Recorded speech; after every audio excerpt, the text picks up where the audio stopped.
Oh, what kind of clients? I'm sorry. What kind of clients do you see? Oh, shit, man! I see every kind of client that's out there. I mean, sometimes people even bring other animals to me. It's not just dogs. Sometimes people are confused and they bring horses. Sometimes I've seen all kinds of livestock. I mean, it's all pretty much the same. I basically just apply the same, same dog rules to those other animals. But I've got celebrity clients. Like I said, I started out in California in the 70s. It was very in vogue at that point to be getting in touch with your dog and your dog's inner spirit animal. I mean, we all have a spirit animal. Funny thing, let me set this aside for a second. Funny thing, let me let you guys in on. See, funny thing, a lot of people think my spirit animal would be a dog. Well, it's not. I mean, my spirit animal is not a dog. Back in the 70s, I wanted to know what my spirit animal was. My spirit animal is actually a panther. And you can see here, I wear this shirt every damn day. Every day of my life, I wear this shirt to remind myself I'm a panther. I'm not a dog, but in the animal kingdom, a lot of things cross paths, energy fields cross, but I do keep it covered up. I do keep my shirt covered up because I don't want to. I don't want to send mixed messages. When people come in with their dogs, I want them to know what you're getting is dog-centric. What you're getting right now is going to be catered to the dog psyche. A lot of people aren't even familiar with what I do. A lot of people think that they're going to bring their dog in for a grooming, or they're going to get their nails clipped. I did have one person ask about me popping a dog's anal sacs. That I do not do. What I do is more in the realm of the spirit. It's all in the realm of the spirit, to be honest. I will start out by reading the dog a couple of quotes that I feel like, something that I will find that I think is going to be geared to their life and to their success in life. I'm going to pick one out right now that I read the other day that I felt like really applied to this Pomeranian. Let's see.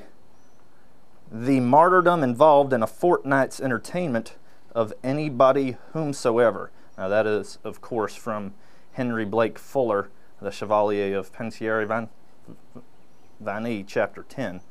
Now I felt like that applied specifically to that Pomeranian. So I'll start out by reading said dog a quote, a couple of quotes maybe, and then just get that dog lubed up in the spirit. Get it just feeling like, hey, this is my friend. This is somebody familiar that I can relate to on a level outside of human, big bad human, and oh, I'm a little dog.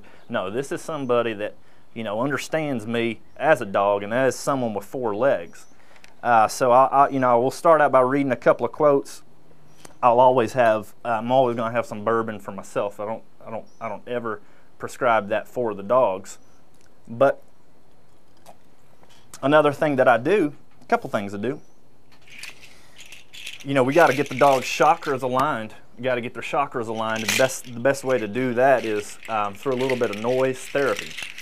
First, I'm going to start off going like this, and I'm just going to go through the process with you, just to go ahead and let you know a little bit about how this works. We're going to get the frequencies rolling up from the ground up, and sometimes I'll throw in just a sine wave tone.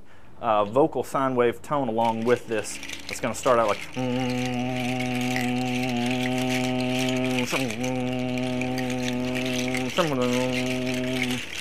and then as time goes on, the more the dog gets agitated, the more I shake this. More I shake it right in their face. And what that's basically doing is it says in the spirit realm there's a what's the word? It's not a hieroglyph. It's a hierarchy in the spirit realm of who's. I'll make it simple, of who's boss. And then in the spirit realm, I'm boss. I'm basically Condoleezza Rice of the dog's spirit realm, and that dog is Bush. I am going to tell that dog what is about to happen to him. First, I'm going to lube up their spirit. Then I'm going to align their chakras. Then I'm going to get out my clipboard. Next, I'm going to get them registered for the spirit realm. A lot of people think just because you may have had a dog never bit nobody, was a good dog, that it's going straight to heaven. Well, that's not true. That is not true. You got to get your dog registered for the spirit realm. Another quote just came to mind while I was talking about that, and this is of course not for a small breed. This is going to be for more of a large breed dog, and it's where is this quote? Oh God, pardon me. I'm not good with movies. You got to understand. I'm in California. I did a little bit of that back in the 70s, but I've kind of gone underground ever since the Cesar Millan has come on TV. A lot of people, they want to pin me as being a real negative force, someone that's real bitter, someone that sends mysterious powders to his business office, and I don't claim any of that. I've never engaged in those things, because for me, like I said, it's about the love of the breeds. It's about my affinity for dogs. It's about I feel like every time I go on this, I'm sorry, you guys. Let me get back to why you came here, and that's for me to read my quotes. Okay, let's see. Okay, here we go, and this is by Adelaide Ann Proctor. Seated one day at the organ, I was weary and ill at ease, and my fingers wandered idly over the noisy keys. It seemed the harmonious echo from our disordinate life. I will not let you say a woman's part must be to give exclusive love alone. Dearest, although I love you so, my heart answers 1,000 claims besides your own. And basically a quote like that to a large breed is saying, hey, I know as a dog, sometimes you're used to everybody giving you, constant streams of love. But one day everybody leaves you at home, turns off all the lights because they think, oh, we'll be back after the movie.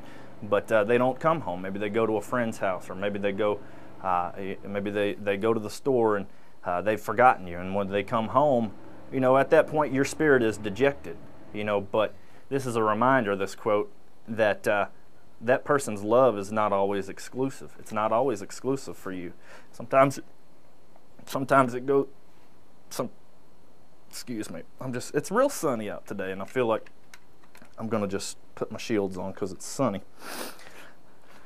It's very sunny out today. Did you have another question? I feel like I'm hogging the mic. I'm hogging the mic. Did you have another question? How many dogs do you have yourself? Oh, well, I have one. I always keep him inside. You can pan over, see the door there. It's shut.